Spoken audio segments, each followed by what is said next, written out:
વડીલોથી લઈ યુવાઓ અને યુવાઓથી લઈ બાળકો તેમનામાં છુપાયેલ કૌશલ્યને વિવિધ પ્લેટફોર્મ તેમજ સોશિયલ મીડિયા થકી આજે રજૂ કરી પ્રસિદ્ધિ અને નામના મેળવી રહ્યા છે। આજનો જમાનો હવે ઇન્ફ્લુએન્સર્સ માટેનો બની રહ્યો છે અને લોકો વધુમાં વધુ લોકો સાથે જોડાઈ પોતાની પ્રતિભાઓને રજૂ કરી રહ્યા છે। એ પછી ગાયકી હોય, અભિનય હોય, મોડલિંગ હોય કે અન્ય કોઈ પણ માધ્યમ હોય, આવી પ્રતિભાઓને ઉજાગર કરતો અને તેમને પ્રોત્સાહન આપતા એક એવોર્ડ શોનું આયોજન રાજકોટ ખાતે કરવામાં આવ્યું।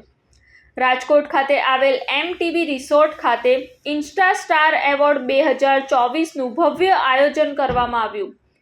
લોટસ ઇવેન્ટના બેનર હેઠળ તેના સંચાલક મીનાક્ષી સાગર દ્વારા આ આયોજન કરવામાં આવ્યું હતું, જેમાં 210થી વધારે સોશિયલ મીડિયા ઇન્ફ્લુએન્સર્સ જેવા કે મેકઅપ આર્ટિસ્ટ, ગાયક, ગાયિકા, બાળ કલાકારો, મોડેલ્સ, અભિનેતા, અભિનેત્રીઓને પુરસ્કાર આપી સન્માનિત કરવામાં આવ્યા હતા। આ પ્રસંગે મુખ્ય મહેમાન તરીકે અમદાવાદથી અભિનેતા મનન ભરવાડ, મયુર ઠક્કર, કોરિયોગ્રાફર નિકુલ રખોલિયા, પનીષાબેન, હરિતાબેન સહિત અમદાવાદથી ઉપસ્થિત મીડિયાના પત્રકારો સંજીવ રાજપૂત, રણજીતસિંહ સિંઘવ, ચેતનસિંહ ચૌહાણ ઉપસ્થિત રહ્યા હતા, જેમને પણ મીડિયા કેટેગરીમાં સન્માનિત કરી પુરસ્કૃત કરાયા હતા। આ ઇન્સ્ટા સ્ટાર એવોર્ડ 2024માં ઉપસ્થિત મહાનુભાવો અને પુરસ્કૃત ઇન્ફ્લુએન્સર્સ દ્વારા તેમની પ્રતિક્રિયાઓ આપવામાં આવી હતી। આવો સાંભળીએ। અમદાવાદથી રાજકોટ થોડી તકલીફ પડી, પણ હવે તો કોઈ બી વસ્તુ એક હાથે કરવાની હોય તો થોડી તકલીફ પડે, પણ થોડું ચાલે રાખે। આવું કંઈક કરશે તો આગળ કંઈક શીખવા મળશે એમને। લોટસ ઇવેન્ટનું કામકાજ સારું છે। હું તો પહેલી વાર આવ્યો છું, મને ચીફ ગેસ્ટમાં આમંત્રણ એ બદલ થેન્ક યુ અને સારું લાગ્યું। અને હું આજે મને એટલો ઉત્સાહ છે કે આજે હું મારા પોતાના પહેરવેશમાં આવ્યો ને એનાથી મને વધારે ઉત્સાહ કોઈ નહીં, કે આજે મેં દુનિયાને તો હું બતાવું કે મારો પહેરવેશ છે। દરેક જગ્યાએ હું જાઉં છું પણ હું મારા પહેરવેશમાં નથી જતો। મને ઈચ્છા હતી કે હું મારા પહેરવેશમાં જાઉં, મારા રાજકોટ કાઠિયાવાડમાં જો મને બોલાયો હોય તો મારા પહેરવેશની અંદર જ જાઉં। મજા આવી, સારું લાગ્યું। આમાં એ રીતનું હોય છે કે હું તો એક વાત એટલું કહું કે વસ્તુ તો આના કરતાં જો હું તો કહું, આજે સોશિયલ મીડિયા કરતાં જો તમે વધારે સરકારી નોકરીમાં જો પ્રયત્ન કરો ને તો આના કરતાં વધારે બેટર છે મારા કહેવાનું એ। કારણ કે બધા કોઈ સ્ટાર નથી બનતા કે બધા નથી બનતા સેલિબ્રિટી। તમે લાઇનમાં ઊભા રહો, પણ એવું કંઈક કામ કરો તમને સ્ટેજ પર બોલાવીને એ લોકો એવોર્ડ આપે। લાઇનમાં ઊભું રહીને એવોર્ડ નહીં લેવાનો કોઈ દિવસ, એવું કંઈક કરવાનું કે તમને બોલાવે ને પછી તમે એવોર્ડ લો।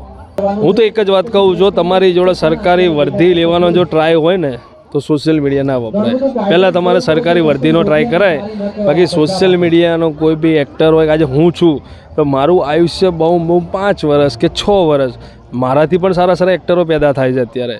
એટલે એવું નથી, અમારું કિસ્મત અને એક્ટરની એવી વસ્તુ છે કે બધા એક્ટર નથી બની। અત્યારે એવું થઈ ગયું છે કે બધાને એક્ટર બની જવું છે, પણ એમ નથી થતું। ટીપે ટીપે સરોવર ભરાય। એટલે કોઈ બી વસ્તુ હોય ધીમે ધીમે થાય, પણ જોડે જોડે તમે ભણવાનું પણ ધ્યાન દો। ખાલી સોશિયલ મીડિયામાં કંઈ જ લેવાનું નથી। અને આજના સમયમાં જોઈએ તો દીકરીઓ આગળ વધી રહી છે, પણ અમુક જગ્યાએ હજી પણ એવી માન્યતા છે કે દીકરીઓને ઘરમાં રાખવી જોઈએ અને બહાર ન મોકલવી જોઈએ, કારણ કે સમયમાં પ્રમાણે બનાવ એવા બની રહ્યા છે કે દુર્ઘટનાઓ ઘટે છે, એટલે લોકો બહાર મોકલતા થોડુંક અચકાય છે। પણ ખરેખર ફેમિલીને સપોર્ટ કરવો જોઈએ અને છોકરીઓને આમ એમની સેફટી બાબતે સમજાવવી જોઈએ કે લોકો તો આવા દુનિયામાં છે જ, પણ આપણે એની વચ્ચે આપણું કરિયર કઈ રીતે બનાવવું ને એ આપણી ઉપર હોય છે, કેમ કે આપણને સારા લોકો પણ મળવાના અને ખરાબ પણ મળવાના। એટલે હવે આપણે કેવી રીતે રહેવું ને એ તો આપણી ઉપર ડિપેન્ડ કરે છે। ફિમેલ પણ અત્યારે બધા જ ક્ષેત્રમાં છે, એરપોર્ટ હોય, પોલીસ હોય કે પછી કોર્ટમાં હોય કે સિંગિંગ હોય, એક્ટિંગ લાઈન હોય, બધી જ ક્ષેત્રમાં અત્યારે ગર્લ્સ જોવા મળે છે।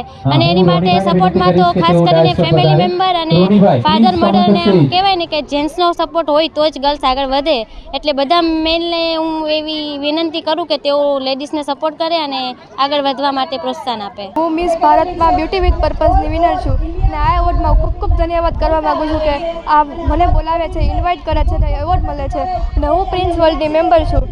રિપોર્ટ સંજીવ રાજપૂત સાથે અમીભટ્ટ શ્રોત્રિયા, TV9 ગુજરાત, રાજકોટ। જોતા રહો TV9 ગુજરાત, નિર્ભય, નિષ્પક્ષ, નિરંતર।